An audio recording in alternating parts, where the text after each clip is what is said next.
Did people retire in the Middle Ages? So the short answer is no, at least not in the way it is today. In the past, people didn't always work until death.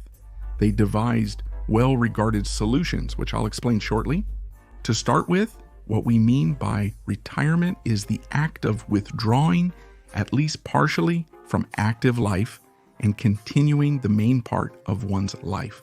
Two factors in the Middle Ages could lead to this situation outside of the given context.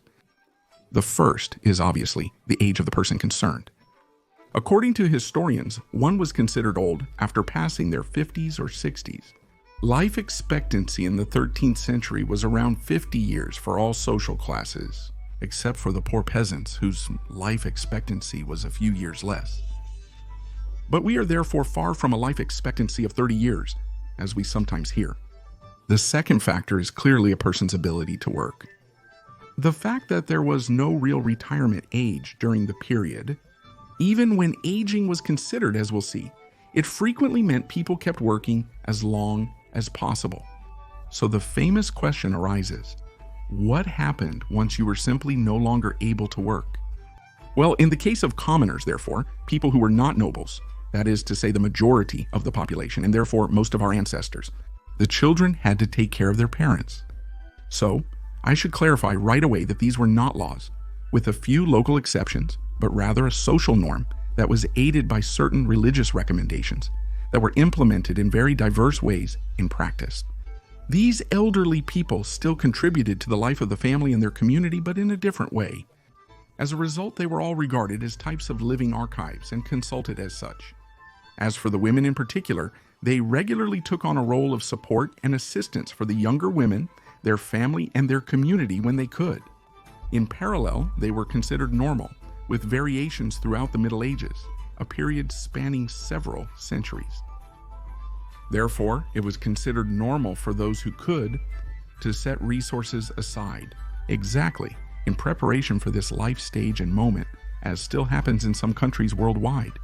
But because of this, was there really no form of retirement that would resemble what we know today?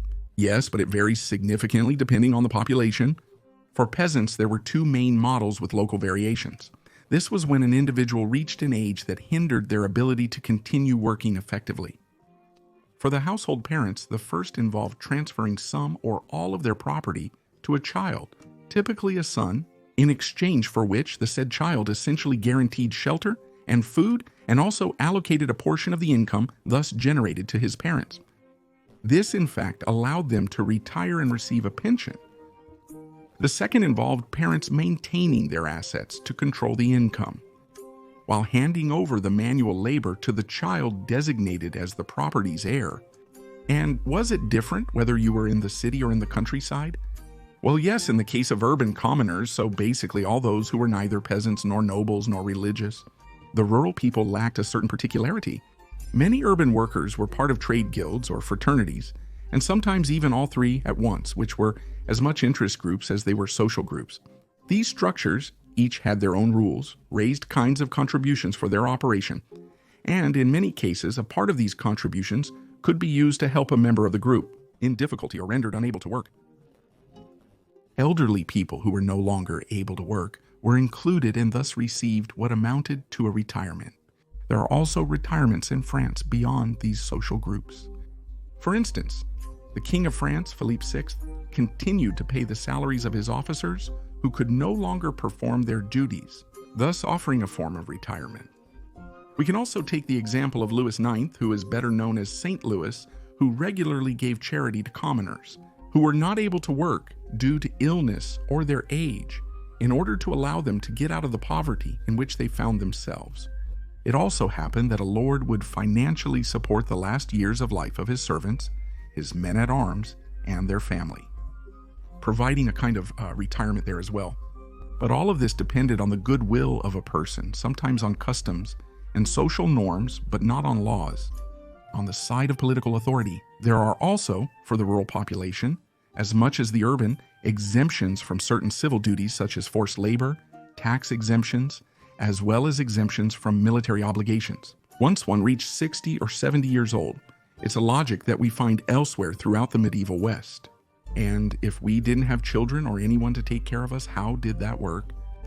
Well, frankly bad if we were poor, and otherwise it depended on our social class and or the profession we practiced. I'll explain that to you. If you were poor, unfortunately, you had a high chance of ending up socially marginalized and on the street having to beg. Conversely, with sufficient means, regardless of social class, one could buy retirement in a monastery, something that developed notably from the 1300s onward. But all this concerns the general population. What about the nobles and the clergy? For the nobles, in the general case, it was not necessarily comfortable either. According to historian Shulamit Shahar, retirement did not truly exist. For the lords, their authority over their domain being hereditary and only passing on at their death, they thus had to assume it until then and could not retire. In practice, however, there were arrangements allowing a lord unable to fulfill his duties by other means by entrusting them, for example, to a capable third party. I consulted and received guidance from medievalist Florian Besson, who also proofread. His site link is in the description. In the 13th century Kingdom of Jerusalem, knights from noble families were permitted to retire after reaching the age of 60, exemplifying a noble retirement practice. And they were then entirely relieved of their military service obligations while continuing to receive the income from their fiefdom, which essentially served as a pension. As for the religious, the community operation of the different orders naturally created a situation where the oldest members of the community received assistance from the others. In fact, some monasteries, aware of this reality, provided pensions for their oldest members.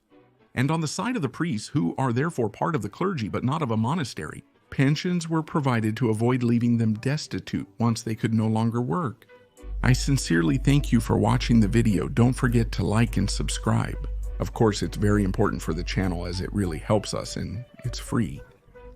Feel free to ask questions or share your thoughts in the comments if you enjoyed this. Your feedback is valuable and free. And now that you know how retirement could happen in the Middle Ages, I'm going to ask you a question. Do you know since when France has existed? If you can't answer this question, I invite you to watch the following video. Yes.